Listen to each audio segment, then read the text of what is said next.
ভারতীয় reserve bank লেখা রয়েছে, রিজার্ভ ব্যাংকের লোগো। 1000 পিস নোটস, এখানে 10 টাকার নোট রয়েছে, 10,000 টাকা রয়েছে এখানে, অর্থাৎ 10 বান্ডিল ছিল। এই নোটটা যেখান থেকে তৈরি হয়েছে, কারেন্সি নোট প্রেস, নাসিক, বোম্বাইয়ের কাছে নাসিক অবস্থিত। এই নোট নিয়ে একজন ভদ্রলোক আমার কাছে এসেছেন, তার একটু পরিচয় আমরা নিয়ে নিই, তারপর আমরা আরও বিভিন্ন রকমের নোট সম্পর্কে জানবো। কাকা, আপনি কোথা থেকে আসছেন? আমি কলকাতা থেকে আসছি। কলকাতার কোথায় কাকা? আমি মানিকতলা গোয়া বাগানে থাকি। কাকা, আপনি কি করতেন বলেছিলেন? আমি কলকাতা পুলিশে চাকরি করতাম। কাকা, কত বছর করেছেন? আমি 36 বছর চাকরি করেছি। বাপরে, খুব ভালো লাগলো যে আপনার কথা শুনে। আর আপনি কলকাতা থেকে আমার এখানে এসেছেন। কাকা, কোথায় এসেছেন জানেন তো? হ্যাঁ হ্যাঁ, নিমুতে। হ্যাঁ, নিমুতে। প্রকাশের কাছে। কাকা, টোটো স্ট্যান্ডে আমাকে সবাই চিনতে পারছে? হ্যাঁ হ্যাঁ, সব চিনতে, গাড়িতে বলতেই প্রকাশ সকলেই। কাকা, আপনাদের যারা ছিল বন্ধু বান্ধব, মানে চাকরি করতেন, তারা কি আছে এখনো বেঁচে? হ্যাঁ, অনেকে আছে, অনেকে মারা গেছে। বিভিন্ন অফিসার না কাকা ছিল তো আপনাদের? হ্যাঁ হ্যাঁ, যারা স্যার, সেটাই। ইন্সপেক্টর সব হয়েছে। কাকা, তাহলে আপনি এখন পেনশন পাচ্ছেন? আমি এখন পেনশন। ও কাকা, আপনি কি সারা জীবনে কি কলকাতায় চাকরি করছেন না অন্য কোথাও? না, কলকাতাতেই আমি চাকরি করি। কলকাতা পুলিশ মানে কলকাতাতেই? কলকাতা পুলিশ মানে কলকাতাতেই ছিল। ও সেটাই। কাকা, আপনাদের পোশাক কি সাদা পোশাক ছিল?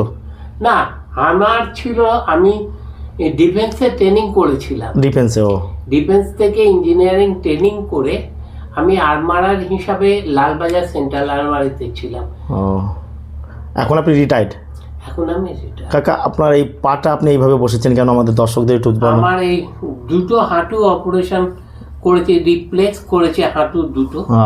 এই যে বেলভিউ নার্সিং হোমে আমি অপারেশন করিয়েছিলাম। আর আমার সেই জন্য আপনার এরকম ভাঁজ করে বসতে অসুবিধা হয়? হ্যাঁ হ্যাঁ, ভাঁজ করে বসতে অসুবিধা। বেশ। কাকা, আমার এখানে কেমন জায়গা? খুব ভালো জায়গা, নিশ্চিন্তে আসতে পারে, কারোর কোনো অসুবিধা নাই, কোনো রকম ফ্রড না, কোনো কিছু না। আপনার থাকলে আপনাকে সঙ্গে সঙ্গে টাকা দিয়ে দেবে, কোনো অসুবিধা নেই? কোনো অসুবিধা নেই। আপনি আসতে বলছেন? হ্যাঁ, আমি আসতে বলছি। আর কাকা, আপনার সহকারী যারা আছে তারা যদি এই ভিডিওটা দেখে থাকে, তাদেরকে কি বলছেন? তাদেরকেও বলছি, তোমরা এসো এখানে, নিশ্চিন্তে এসে এখানে দিয়ে যাও প্রকাশদার কাছে, কোনো অসুবিধা নেই। যাক কাকা, বলার জন্য আপনাকে আমাদের টিমের পক্ষ থেকে অসংখ্য ধন্যবাদ। আর আপনি আমাদের কাছে এত দূরে এসেছেন, এর জন্য আপনাকে অসংখ্য ধন্যবাদ। আর যারা আপনার এই ভিডিওটা দেখছে, তাদেরকেও আমাদের টিমের পক্ষ থেকে অনেক অনেক অনেক ধন্যবাদ। কাকা, এই ভিডিওটাই থাকবে, আপনিও তো একদিন থাকবেন না, ভিডিওটাই থেকে যাবে। যাক, খুব ভালো লাগছে। আবার আসবেন কাকা? হ্যাঁ, নিশ্চয়ই নিশ্চয়ই। পরিচয় ভদ্রলোকে নেওয়ার পরে এখন আমরা এই নোটগুলো একটু দেখে নিই যে কী নোট আছে।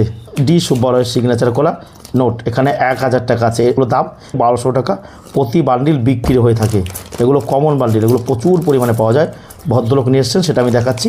তারপর এই যে ওটা লেখা হচ্ছে রঘুরামজি রাজনের সিগনেচার করা, এখানেও 1000 টাকা, অর্থাৎ 100 পিস করে রয়েছে সিরিয়াল অনুযায়ী। সিরিয়াল ট্রাক্টরের